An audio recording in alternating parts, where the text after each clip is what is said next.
My name is Natalie, and I am 27 years old. I woke up in a hospital bed surrounded by beeping machines and the smell of antiseptic. Everything hurt. Through my foggy consciousness, I heard a doctor say I need to call her parents.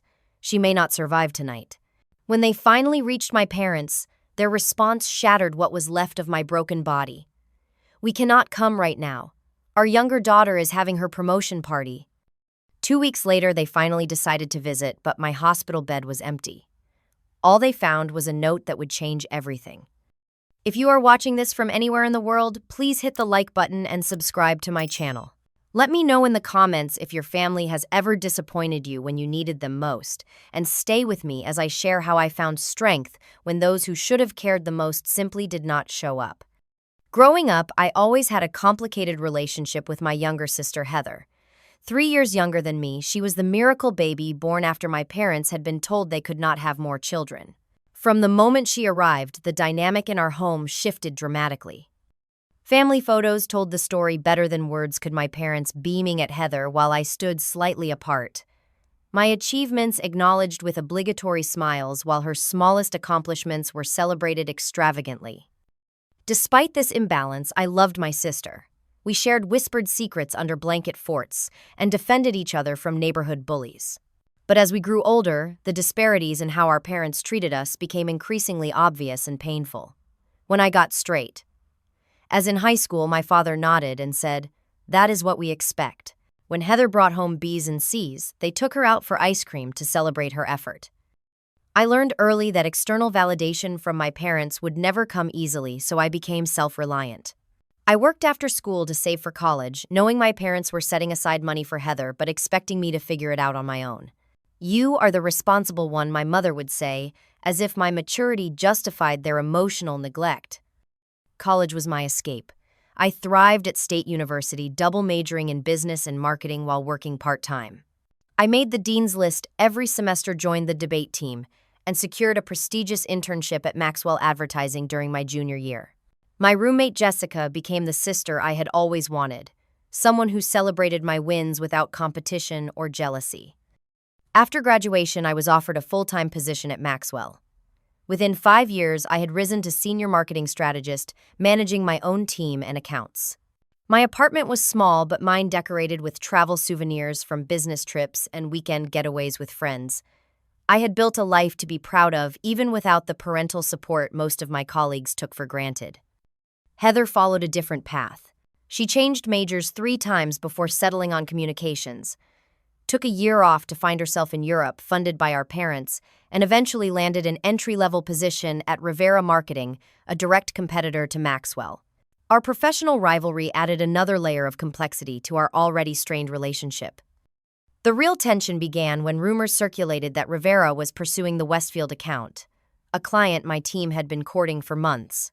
The account would mean millions in revenue and significant career advancement for whoever secured it. I spent weeks perfecting our pitch, researching innovative strategies, and preparing for every possible question. The day before our final presentation to Westfield, my phone rang. It was Heather, her voice bubbling with excitement. "Nat, you will never believe what happened. Rivera is giving me the junior lead position on the Westfield account.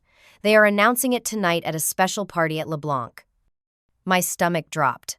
LeBlanc was the most exclusive restaurant in the city, the kind of place my parents had always deemed too expensive for my graduations or promotions. "That is great, Heather," I managed, fighting to keep my voice steady. "Congratulations." "Mom and Dad are flying in for the party," she continued, oblivious to my pain. Dad said no daughter of his would celebrate such a big moment without them there. The words felt like a physical blow. They had missed my college graduation because my father had a golf tournament. They had declined my invitation to the company awards ceremony, where I received recognition of excellence, claiming the drive was too long. Yet they were happily boarding a plane for Heather. After hanging up, I called Jessica. "They are doing it again," I said, tears finally breaking through. "Oh, Nat," Jessica sighed. "I am so sorry. Your parents do not deserve you." "The thing is," I admitted, "part of me still wants to be there for her. Despite everything, is that pathetic?" "No," Jessica said gently. "It just makes you a better person than they are." We talked for nearly an hour, Jessica helping me process my feelings until I reached a decision. I'm going to drop by the party briefly to congratulate her. Not for my parents, but for Heather. Then I will leave before anyone can make me feel small again. Are you sure? Jessica asked. You have your big presentation tomorrow. I am prepared, I assured her, and maybe showing up when they never do will finally make them see what they have been doing all these years. That evening, dark clouds gathered as I got into my car. The local news had warned of heavy storms, but I figured I could make it to LeBlanc and back before the worst hit. Rain began to patter against my windshield as I pulled onto the highway, thoughts churning like the storm clouds above. I rehearsed what I would say to Heather, to my parents. I would be gracious, congratulate my sister sincerely, and hold my head high. I would not let them see how much their favoritism still hurt after all these years. As lightning flashed and the rain intensified, I turned up my windshield wipers to maximum speed, but visibility was rapidly decreasing. My phone rang through the car speakers. Jessica again. Hey, just checking on you. The storm is getting really bad. Maybe you should turn around. I am almost halfway there, I said, squinting through the downpour. If I turn around now, I will just be on the road longer. Just be careful, okay? Text me when you get there. I will. Talk to you soon. Those were the last words I spoke before everything changed. The rain was coming down in sheets, now creating a watery barrier between me and the road. I slowed to 40 miles per hour, hands gripping the steering wheel tightly. Visibility had dropped to mere feet in front of my car. I should have pulled over, waited it out, but I was determined to make it to the restaurant on time. A truck appeared suddenly in my rearview mirror, headlights blinding, moving far too fast for the conditions. I pressed lightly on my brakes to create more distance between us, but that small action proved catastrophic. My tires lost traction on the water-slicked asphalt, and in an instant my car was hydroplaning.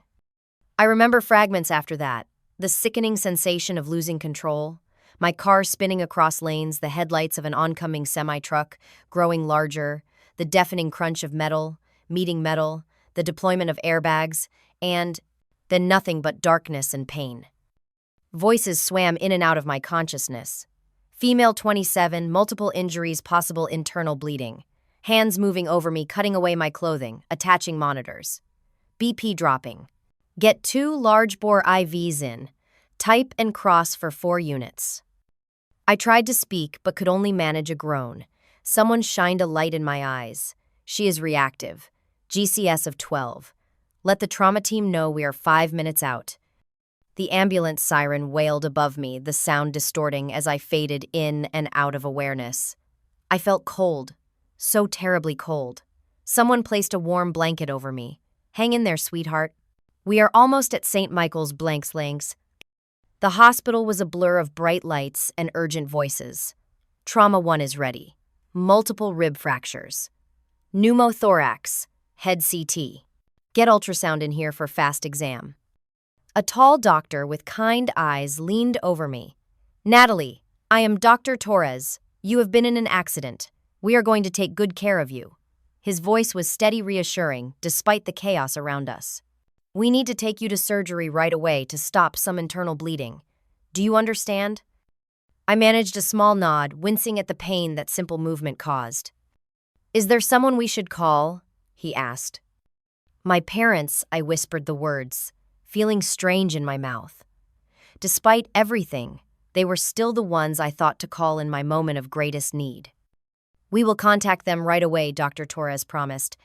Now we are going to give you something to help you sleep while we fix you up. As the anesthesia took hold, my last conscious thought was wondering if my parents would come this time, if nearly dying would finally be enough to earn their attention. Hours later, Dr. Torres stood in the hospital hallway, phone in hand. The surgery had been complicated but successful.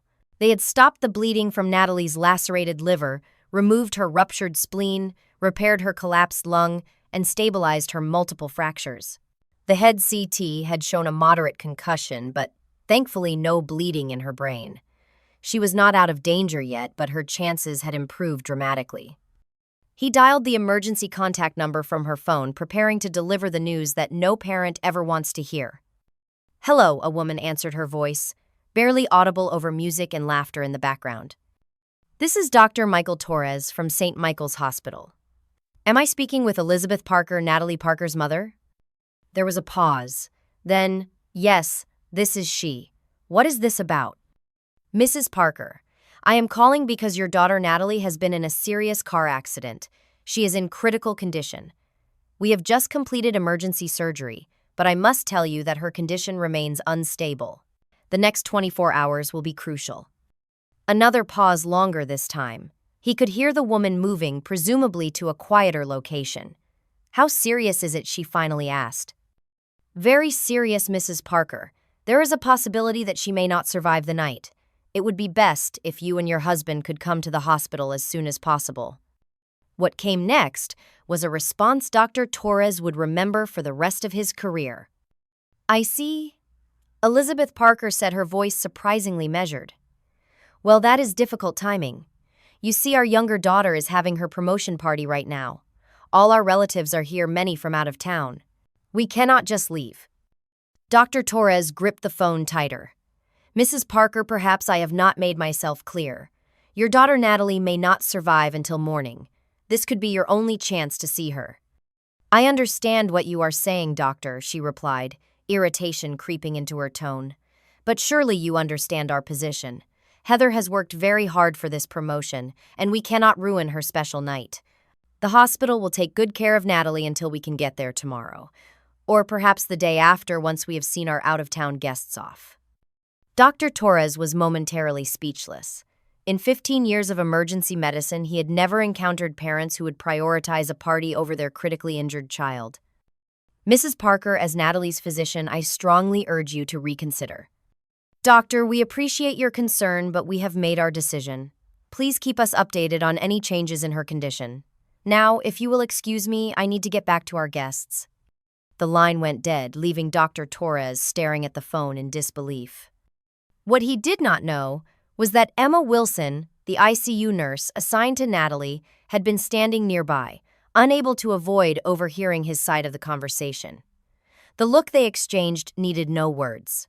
They both knew they had just witnessed something profoundly wrong, a failure of the most basic parental duty to protect and care for one's child. "I will stay with her tonight," Emma said quietly. "No one should be alone at a time like this." Dr. Torres nodded gratefully. "Thank you, Emma. I will check in throughout the night. We will be her family tonight." As they turned toward the ICU, where Natalie lay unconscious, neither spoke of the parents who had chosen a party over possibly saying goodbye to their dying daughter. Instead, they focused on the medicine, the monitors, the machines, and the million small acts of care that might keep this abandoned young woman alive until morning. The first thing I became aware of was pain. Deep, throbbing pain that seemed to emanate from every part of my body. The second was the rhythmic beeping of machines. I tried to open my eyes, but my eyelids felt impossibly heavy. When I finally managed to pry them open, harsh fluorescent light assaulted my vision, causing me to groan softly. "Natalie, can you hear me?" A gentle female voice came from somewhere to my right. I turned my head, slightly wincing at the pain the movement caused, and saw a woman in blue scrubs watching me intently. "Water," I croaked my throat, feeling like sandpaper. "Just small sips," she cautioned, holding a cup with a straw to my lips. The cool liquid was the most wonderful thing I had ever tasted. "Where am I?" asked, though I had already begun to piece together that I was in a hospital. "St. Michael's Hospital. I am Emma, your nurse. You were in a car accident 2 days ago. Do you remember anything about it?" Fragments of memory flashed through my mind. Rain headlights, the sickening sensation of spinning out of control. A little, I admitted. "Was anyone else hurt?" "No, just you," Emma assured me. "But you were hurt quite badly. Dr. Torres will be here soon to explain everything." As if summoned by his name, a tall man in a white coat entered the room. He smiled when he saw me awake. "Natalie, good to see you with us. I am Dr. Torres. I have been overseeing your care since you arrived." "How bad is it?" I asked, trying to take inventory of my body. I could feel bandages wrapped around my torso, a cast on my left arm, and various tubes and wires connecting me to machines. Dr. Torres pulled up a chair next to my bed. "You sustained multiple serious injuries. 4 broken ribs, a punctured lung, a ruptured spleen, which we had to remove, a lacerated liver, a fractured left radius, and a moderate concussion. We performed emergency surgery the night you arrived to stop internal bleeding and repair your lung. I tried to process this information, but my mind felt sluggish. Am I going to be okay? Your condition has stabilized, which is excellent news. The first 24 hours were touch and go, but you have shown remarkable resilience. Recovery will take time, and you will need additional surgery to properly set your arm, but with proper care and physical therapy, we expect you to make a full recovery. A question formed in my foggy mind. My parents. Are they here? Dr. Torres and Emma exchanged a quick glance that sent a chill through me despite my morphine haze. I called them the night you were brought in, Dr. Torres said carefully. They were unavailable at the time. The memory surfaced suddenly. Heather's promotion party. The party my parents had flown in for the celebration at LeBlanc. I had been driving there when the accident happened. They did not come, I said. It was not a question. Emma stepped forward. Would you like me to try calling them again now that you are awake?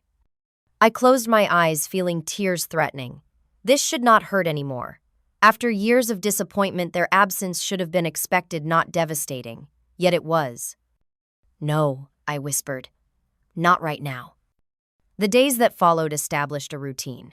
Emma became my constant companion during her shifts, checking my vitals, adjusting medications, helping me with the humiliating basics of eating and using the bathroom when you cannot move without assistance. Dr. Torres visited twice daily, monitoring my progress and adjusting treatment plans. Physical pain was a constant companion, but it was the emotional pain that threatened to drown me. Each time the door to my room opened, some small childish part of me hoped it would be my parents, or even Heather. Each time it was just another doctor or nurse, that hope died a little more. On the third day, during a particularly painful dressing change, I broke down. I do not understand, I sobbed as Emma gently cleaned the surgical site on my abdomen. What kind of parents do not come when their child might be dying? Emma's hands stilled momentarily. The doctor told them it was critical. Apparently, I confirmed, wiping at my tears with my good hand. Has this happened before? She asked hesitantly. And so I told her. About growing up in Heather's shadow, about achievements ignored, and milestones missed, about a lifetime of being the responsible one who needed nothing while Heather received everything.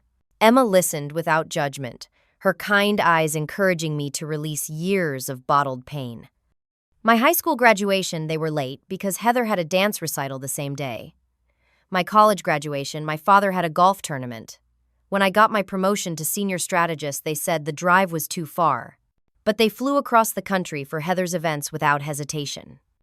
That must have been incredibly painful, Emma acknowledged. The worst part is that I still love them, I admitted. I still want them to be proud of me. How pathetic is that? Not pathetic at all, Emma assured me. It is human to want love from your parents. The failure here is theirs, not yours. On the 5th day, complications arose. My white blood cell count spiked, indicating infection. My temperature rose to 103 degrees, and breathing became increasingly difficult. Dr. Torres ordered a new round of antibiotics and scheduled an additional surgery to clean out the infection site. I need to call your parents, he said grimly. This is a serious setback. Despite my protests, he made the call from my room, putting it on speaker so I could hear. After 4 rings, my father's voicemail picked up. Dr. Torres left a detailed message explaining the situation and emphasizing the seriousness of this complication. He tried my mother next with the same result. An hour later, as nurses were prepping me for surgery, my phone buzzed with a text message. Emma checked it for me. It is from your mother, she said, her voice carefully neutral. Do you want me to read it? I nodded, bracing myself. It says, got doctor's message. Sorry to hear about complication. Taking Heather shopping for new work wardrobe today, then dinner with friends tonight. We'll try to visit when things calm down here. Keep us posted. I closed my eyes, a single tear escaping. That is it then. Emma squeezed my hand. I will be here when you wake up from surgery, Natalie. I promise. That night, as infection ravaged my body and surgical teams worked to save me once again, my parents attended a dinner party 40 miles away, never mentioning to anyone that their eldest daughter lay fighting for her life. By day 7, I had hit rock bottom. The infection was under control, but my body was weak from multiple surgeries and my spirit was shattered. That morning, scrolling through social media on my phone against medical advice, I found dozens of photos from Heather's promotion party, my parents beaming proudly beside her champagne glasses raised in toast. Another post showed them shopping for Heather's executive wardrobe, my mother captioning it, "Nothing but the best for our rising star." Most painful was the comment from my aunt asking where I was, and my mother's reply. Natalie was too busy with work to join us. Always the dedicated one. A lie. A complete fabrication that erased my near-death experience and absolved them of their neglect. I showed the post to Emma during her morning rounds. She read them in silence, her expression darkening. "This is not right," she finally said. "Have you tried calling them directly?" "What would be the point?" I asked, my voice hollow. "They have made their choice. They have always made the same choice." Later that day, Dr. Torres sat beside my bed, concern evident in his features. "Natalie, I am worried about your emotional state. Your physical recovery is being impeded by depression, which is completely understandable given the circumstances. Would you be willing to speak with Dr. Sarah Winters, our hospital psychologist?" I wanted to refuse to curl into my pain and disappear, but something in his earnest concern broke through my fog of despair. "Okay," I agreed quietly. "I will talk to her." Before leaving, Dr. Torres hesitated. "There is something else you should know. Emma told me about the social media posts you found." His jaw tightened slightly. "I want you to know that what your parents are doing or not doing is not normal. It is not acceptable, and it is absolutely not a reflection of your worth." His words, spoken with such conviction, lodged in my heart, the first seed of a realization that would eventually grow into my salvation. 1 week into my hospital stay, the pattern had been established with painful clarity. My parents were not coming. They had not called. They had not texted except for that one dismissive message. They had not bothered to check if their daughter was still alive, except through occasional brief emails to Dr. Torres asking for updates when convenient. I spent hours staring at the ceiling, trying to understand how the people who had given me life could show such indifference to whether that life continued. The physical pain of my injuries had begun to subside, making room for the emotional agony to expand and fill every corner of my consciousness. Emma had become my lifeline, staying after her shifts ended to talk or sometimes just sit with me in comfortable silence. She brought me books from the hospital library and smuggled in decent coffee from the cafe across the street. Dr. Torres checked on me with a frequency that went beyond medical necessity, his concern evident in the small furrow between his eyebrows that appeared whenever he reviewed my chart. On the 8th day, a text from Jessica arrived. "Just saw your parents at Riverside Grill with Heather and some business people. Wanted to ask where you were, but did not want to create scene. Call me when you can." I showed Emma the message, my hands shaking slightly.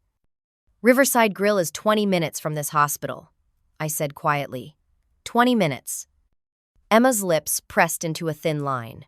"Have they even asked how they could visit you about visiting hours?" "No," I admitted. "Not once."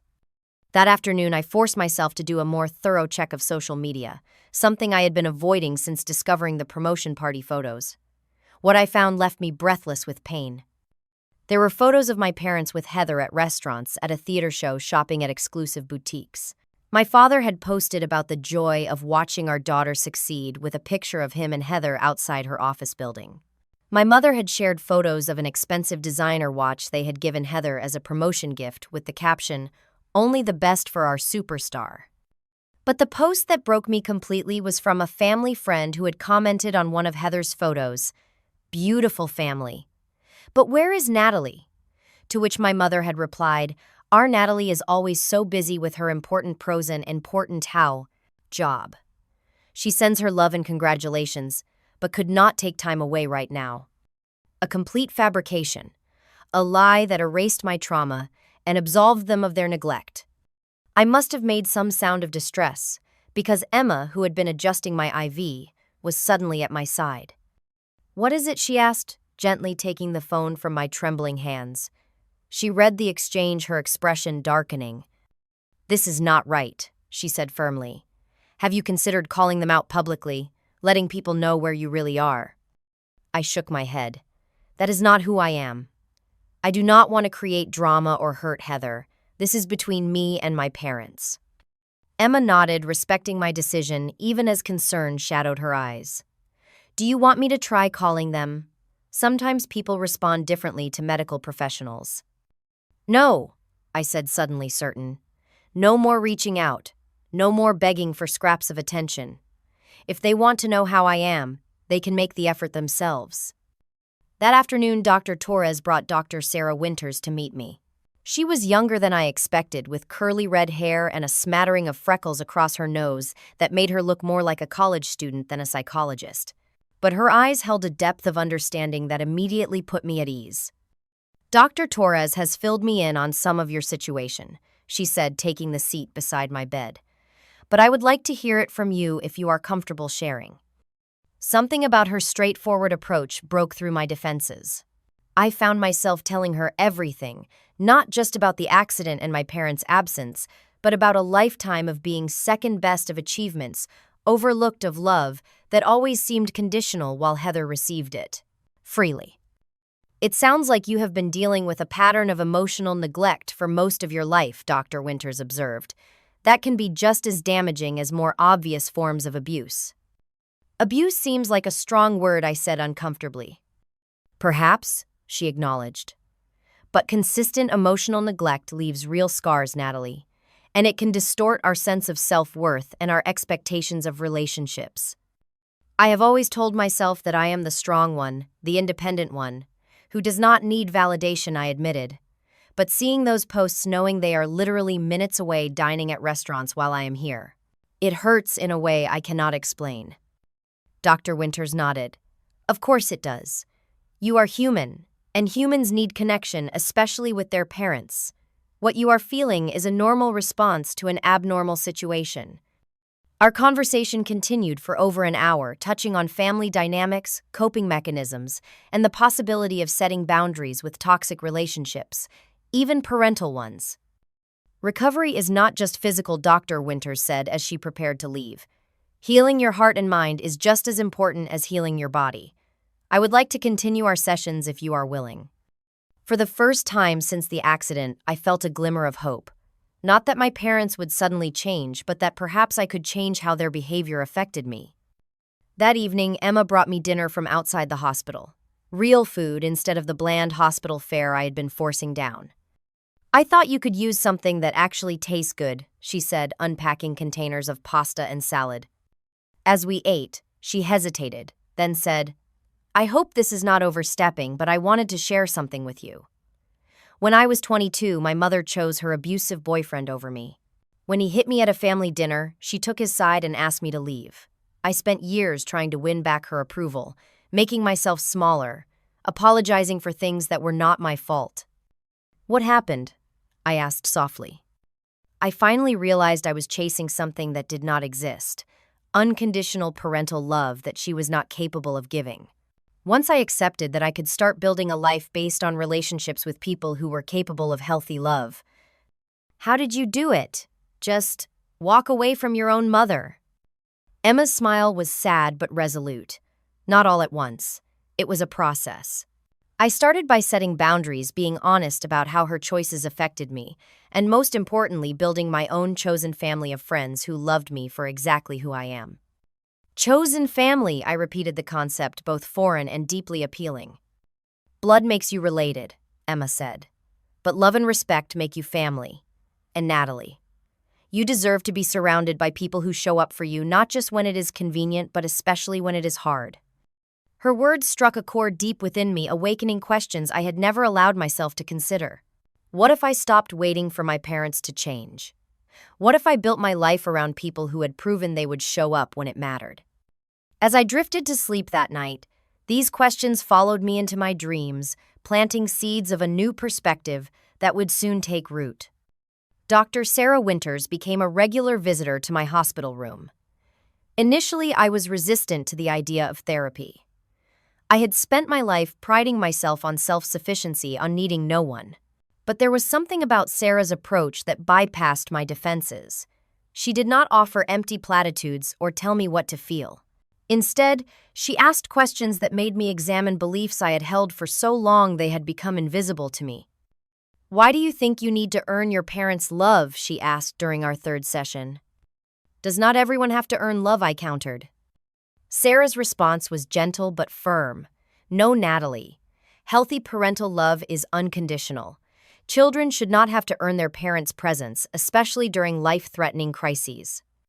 "But I have always been the responsible one, the one who handles everything myself," I insisted. "Was that a role you chose, or one that was forced upon you?" The question hit me like a physical blow. I had never considered that my independence might not be an inherent personality trait, but a necessary adaptation to emotional neglect. During our fourth session, Sarah brought me a book, Adult Children of Emotionally Immature Parents. As I read in the quiet hours of the night, I found myself on every page.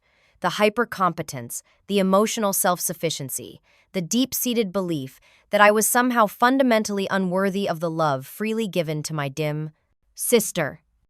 Emma, too, continued to be a source of support beyond her professional duties.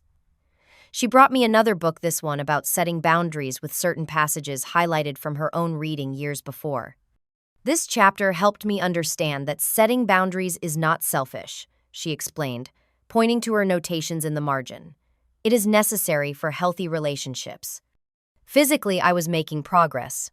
The infection had been successfully treated, my lung function was improving, and the surgical sites were healing well. Dr. Torres began discussing the possibility of discharge within another week, followed by outpatient physical therapy and regular checkups. But the question of where I would go after discharge loomed large. My apartment was a walk-up on the third floor, impossible to navigate with my injuries. I would need assistance with daily activities for at least a few weeks. "Do you have someone who could stay with you?" Dr. Torres asked during his morning rounds, "or somewhere you could stay during the initial recovery period?"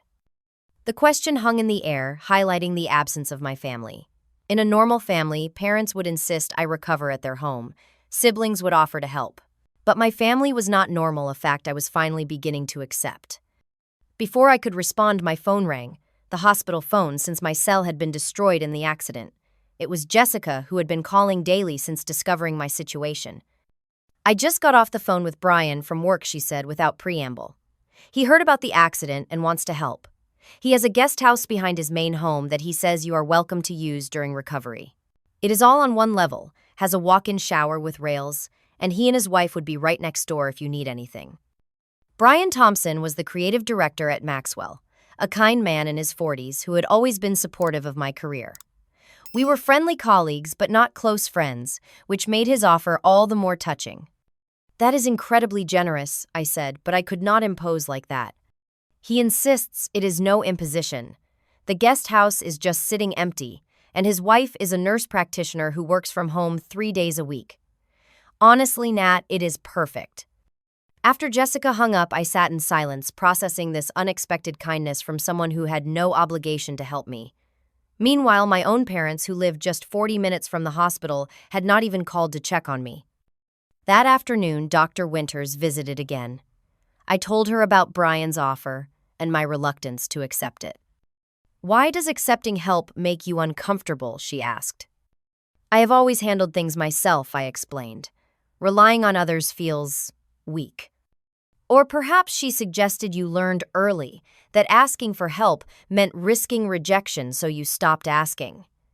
Maybe self-reliance became your armor against disappointment. Her insight landed with startling accuracy. How many times had I asked my parents for help only to be told I was capable of figuring it out myself, while Heather's requests were met with immediate assistance?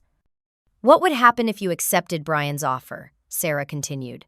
"What is the worst that could occur?" I considered this.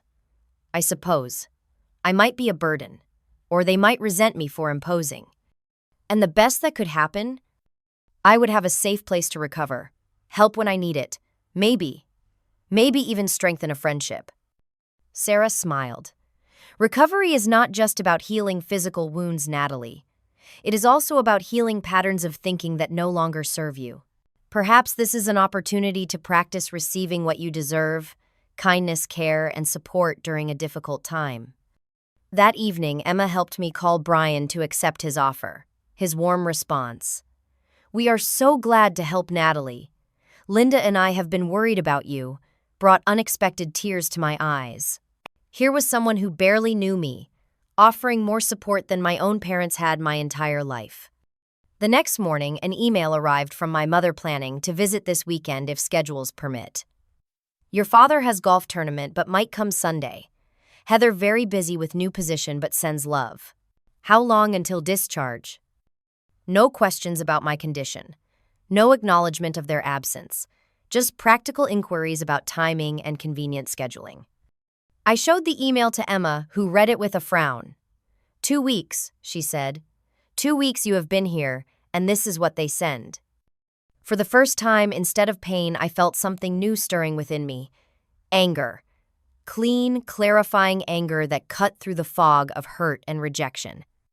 "I need to talk to Dr. Winters," I said decisively. When she arrived later that day, I showed her the email. "I do not want to see them," I said, surprising myself with the conviction in my voice. "Not like this. Not on their terms when it is finally convenient for them to remember they have another daughter." Dr. Winters nodded. "That is a valid boundary to set. What are you thinking?"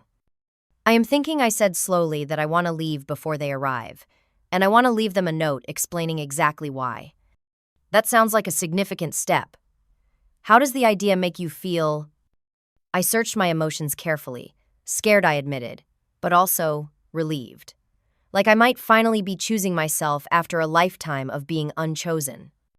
Over the next 2 days, with Sarah's guidance, I drafted a letter to my parents. Not a bitter diatribe or emotional accusation, but an honest account of my experience, both of the accident and the lifetime of emotional neglect that had preceded it. I wrote about waking up alone after nearly dying, about seeing their social media posts from restaurants minutes from my hospital bed, about the lie that I was too busy working to attend Heather's celebration. "I am not writing this to hurt you," I concluded, "but because I cannot heal while pretending these patterns do not exist. I need time and space to recover, not just from my physical injuries, but from the realization that in my moment of greatest need, you chose convenience over care. I will be staying with friends during my recovery. Please respect my need for distance at this time." Dr. Torres, upon hearing my plan, accelerated discharge preparations. "Medically, you are stable enough for release," he assured me. "With proper home care and regular follow-up appointments, continuing your recovery as an outpatient is appropriate." Emma helped coordinate with Linda, Brian's wife, to ensure all necessary medical supplies and medications would be ready at the guest house. Jessica arranged for my clothes and personal items to be brought from my apartment. The day before my parents' planned visit, Dr. Torres signed my discharge papers.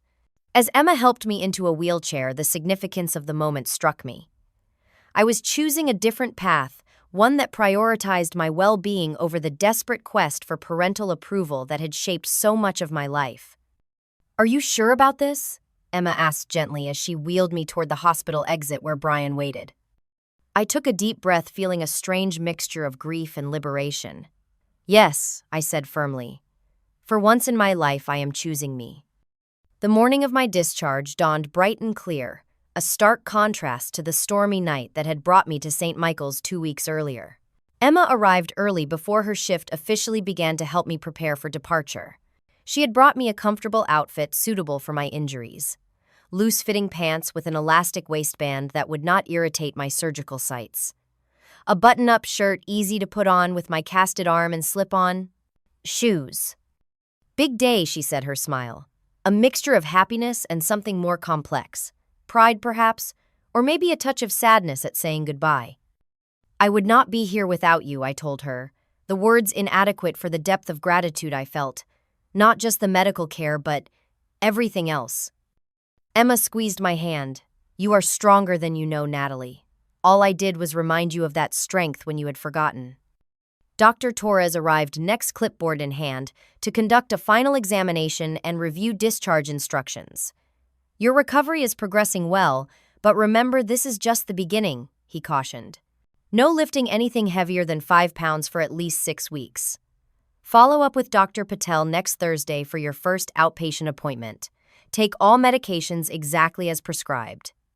He handed me a thick folder of instructions, prescriptions, and appointment schedules. And please, he added, his professional demeanor softening slightly, remember that healing is not just physical. Continue your sessions with Dr. Winters. I have included a referral to her private practice. I will, I promised. Thank you for everything. As they finished preparing me for discharge, my thoughts turned to the letter I had written to my parents. It sat in an envelope on the bedside table, my parents' names written in my slightly shaky handwriting. The letter represented not just a response to their absence during my hospitalization, but a boundary I was finally strong enough to establish after years of accepting emotional scraps from the people who should have loved me most. Completely. Are you sure you want to leave it? Emma asked, nodding toward the envelope. Yes, I said firmly. They need to understand why I will not be here when they finally decide to show up. And I need them to know that I am no longer waiting for their approval or attention. The letter had taken hours to write with guidance from Dr. Winters to ensure it expressed my truth without descending into blame or bitterness. It began with a factual account of the accident and my injuries, including Dr. Torres's warning that I might not survive the night. It detailed my experience of waking up alone day after day while seeing social media posts of my parents dining and shopping just minutes from the hospital. For 2 weeks, I waited for you, I had written. I watched the door, hoping each time it opened it would be you. I listened for your voices in the hallway. Even after a lifetime of disappointment, I still believed that surely this, a near-death experience, would be enough to warrant your presence. I was wrong. The letter continued addressing not just their absence during my hospitalization, but the pattern it represented. This is not about one missed visit or one prioritized party. This is about a lifetime of being the daughter you acknowledged but never truly saw. While you celebrated Heather's every achievement, my accomplishments were met with expectations for more. While you rearranged schedules and traveled across states for her events, mine were attended out of obligation, if at all. I had been careful not to villainize Heather, making clear that the issue lay not with her but with our parents' unequal treatment. I do not blame Heather for the dynamics you created.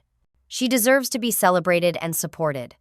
The problem is not that you love her, but that your love for me has always seemed conditional on my self-sufficiency and achievement, and even then it has been offered sparingly.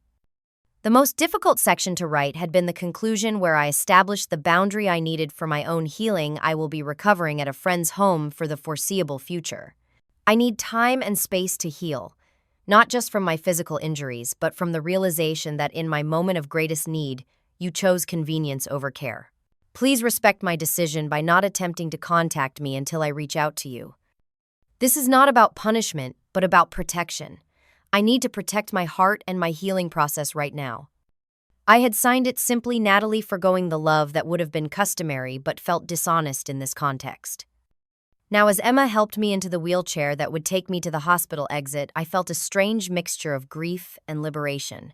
I was mourning the parents I had always wished for, while freeing myself from the exhausting pursuit of their approval. Ready? Emma asked, placing the envelope prominently on the freshly made bed where my parents would easily find it tomorrow. I took a deep breath and nodded. Ready? Brian was waiting at the hospital entrance, his kind face breaking into a warm smile when he saw me. Welcome to Freedom Day, he said, helping me from the wheelchair into his car, with a gentleness that brought unexpected tears to my eyes. As we pulled away from St. Michael's, I did not look back. For the first time in my life, I was moving forward without the weight of unmet expectations and unrequited parental love dragging behind me. The road ahead was uncertain, but it was mine to travel on my own terms. Back in the now empty hospital room, the envelope waited silently on the bed, containing truths that had gone unspoken for far too long. The next day, as I settled into Brian and Linda's guest house, my parents arrived at St. Michael's Hospital for their long-delayed visit. I imagined their confusion at finding my room empty. The bed neatly made no trace of my 2-week stay except for the envelope bearing their names. I pictured my mother's perfectly manicured nails opening it, my father looking impatiently at his watch, perhaps already calculating how this change of plans would affect his golf game. Linda had helped me settle in arranging pillows to support my healing body and placing medications within easy reach. Brian is working from home today, she assured me. Just press this button if you need anything at all. She pointed to a simple call system they had installed between the main house and guest house. This is too much, I protested weakly. You have already done so much. Linda's response was firm but kind. Natalie, accepting help is not a weakness. It is part of being human. Now rest and I will bring lunch at noon. Left alone, I gazed around the sunny space that would be my home during recovery. Large windows overlooked a small garden. Bookshelves lined one wall filled with an eclectic mix of titles. A comfortable recliner had been positioned to allow me to elevate my legs. Everything had been thoughtfully arranged for my comfort and convenience by people who were essentially kind acquaintances rather than close friends.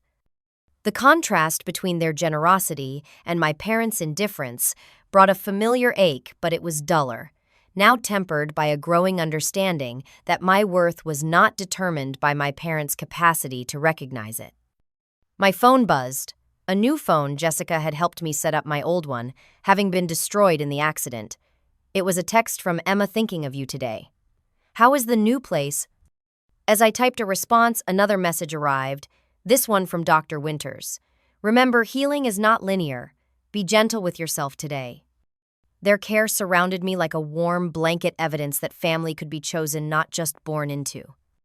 3 days later, an unexpected text arrived from Heather. Mom and Dad told me what happened.